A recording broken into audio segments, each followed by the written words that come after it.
Morning guys, back in the shed, Saturday morning again.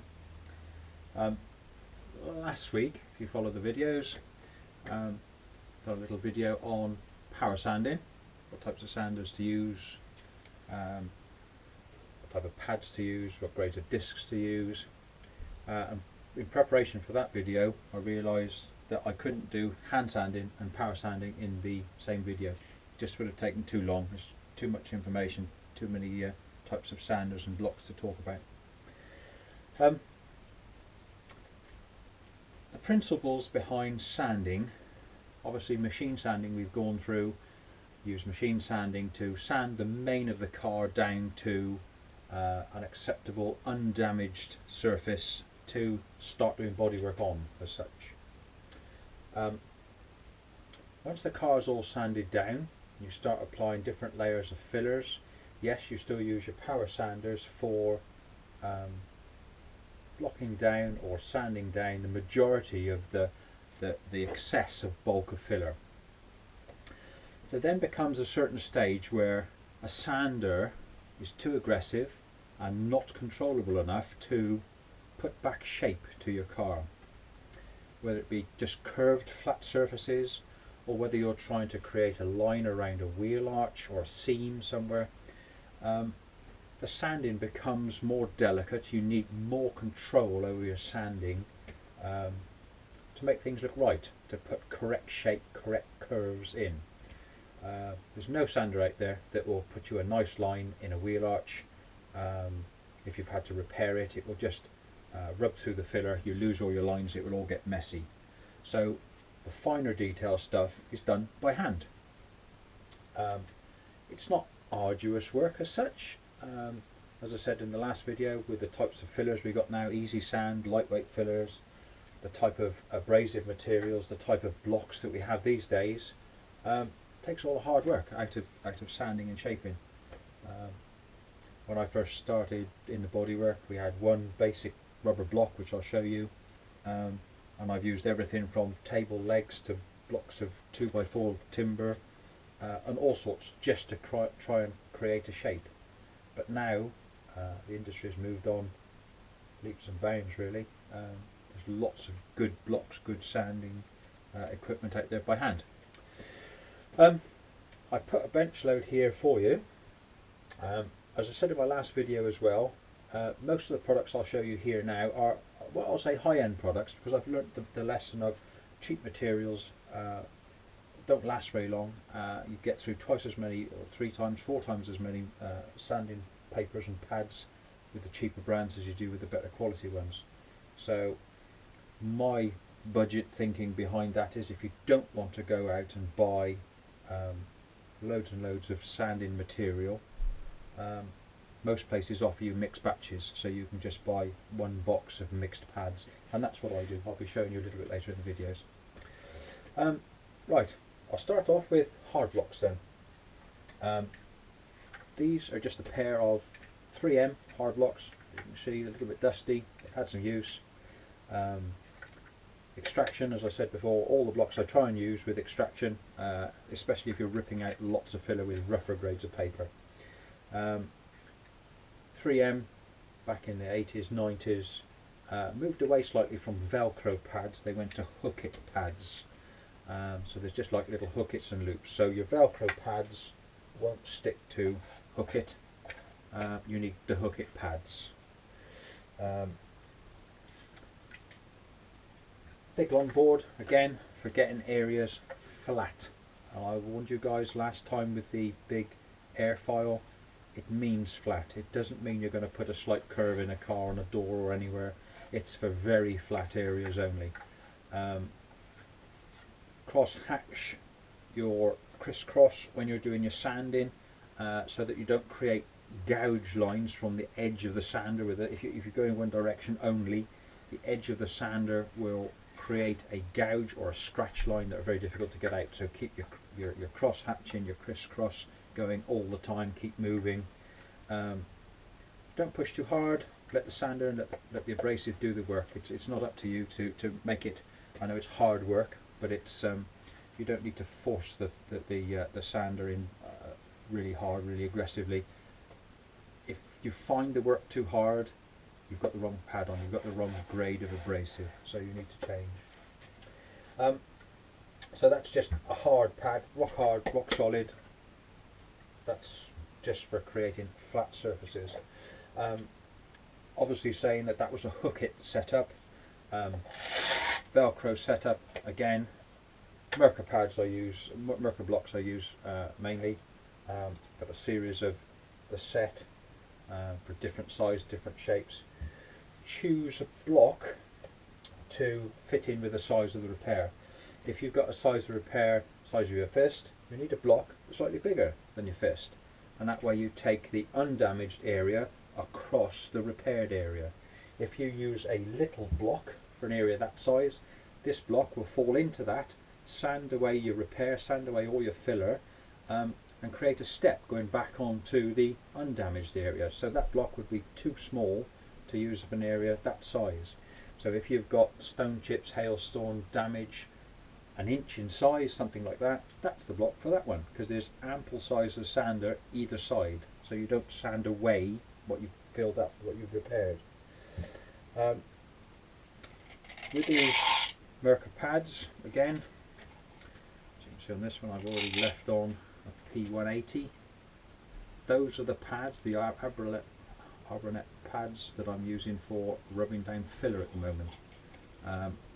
I find the AirTex style design is great for vacuuming out the sanding dust.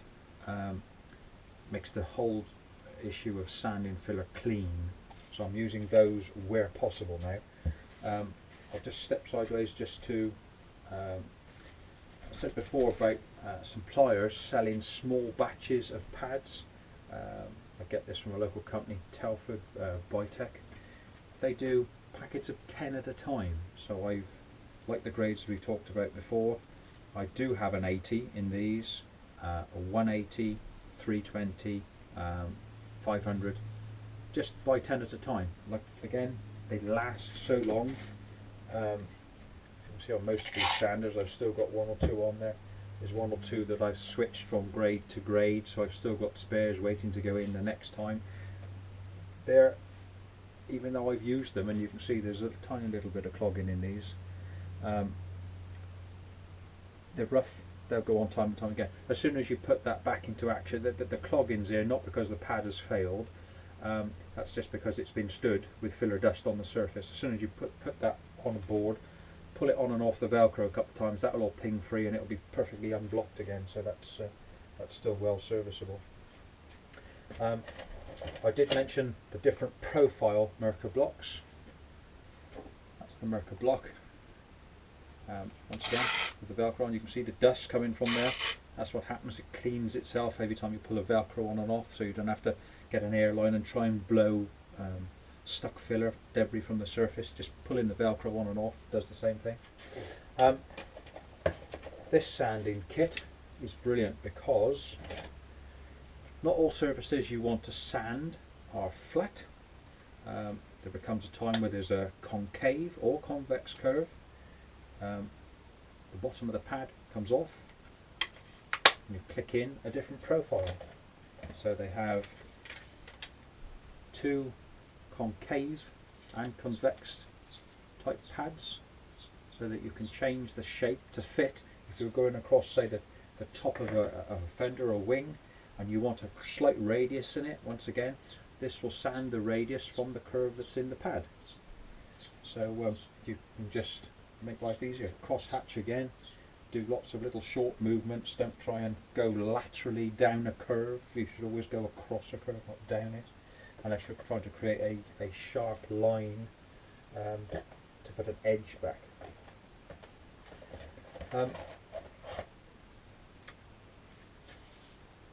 I've now got cheaper end of the scale, so these are more budget DIY type sanding blocks. They're made by a company called Fast Mover Tools, FMT. You can buy a complete set of these blocks, there's only about 6 in the thing, for about 25 quid. So really cheap, no need to spend lots and lots of money. Different styles, different shapes. Once again, soft block, this one. It will manipulate itself into shape. On this one I've got a 180, so I would have been sanding with this a small, I would say with 180 it was probably in stopper rather than filler, and I was just trying to get a smooth final finish rather than a hard one that gouges out more material. This would have just been, I've done a repair, done the filling, done the sanding, I've put a final glaze or stopper over the top. That's what I would have used that one for, with that grade of pad on a soft block. You can go to the next size up blocks if you've got slightly bigger area to cope with. Once again, use the size of block to cover your repair where possible. These two blocks look the same, apart from this one is rock hard, no giving it whatsoever, so that would be a filler block to rub down filler to keep your repair nicely to shape. If this moves shape, the shape of what you're sanding down will move, so it won't be precise. This one, same block but soft, so I would use this for as this little one, 180 grit, just for sanding over stopper, just to final the stopper. Also, I spoke the other day with regards to the big airfoil. I was saying not many panels on a car is flat. There's always a curve. Same set of blocks made by the same company. This is a soft pad.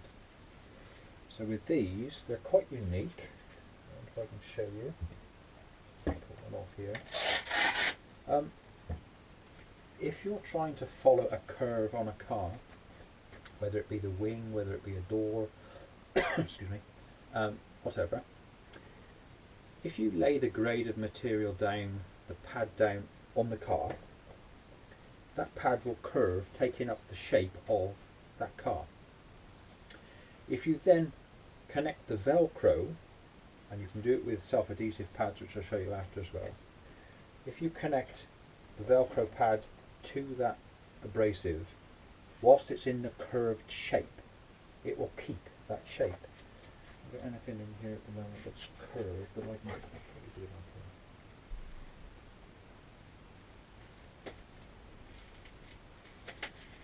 Right.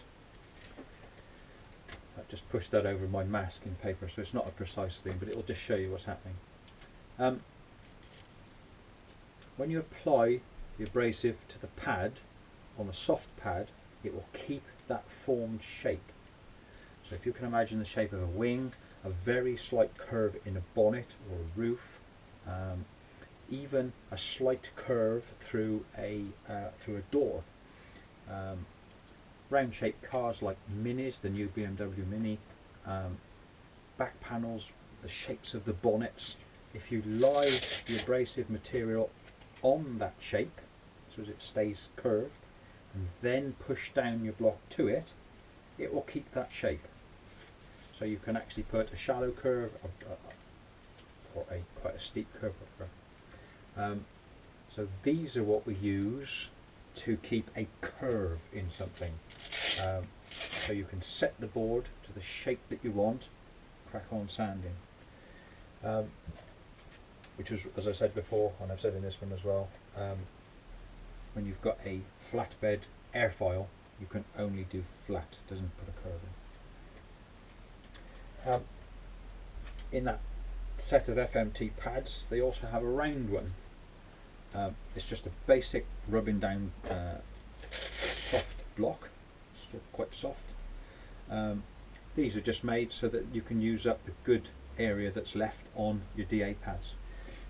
If you've been sanding with a DA pad, most of the wear on a DA pad, especially ones used with a medium density pad, because it's softer at the end, so it complies more at the end, they seem to wear out more around the outside of the paper disc. Centre of the disc is still quite good, so you can either put that, if the centre of the disc is quite good, you can put it on a small block and just wrap it round and just use the centre of the disc to use your pads up, or you can put it in a big 1/6" round, and just use that as it is.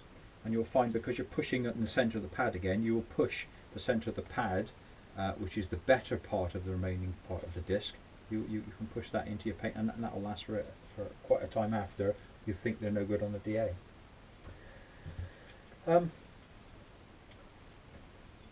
With all blocks, there's always going to be a shape you haven't got.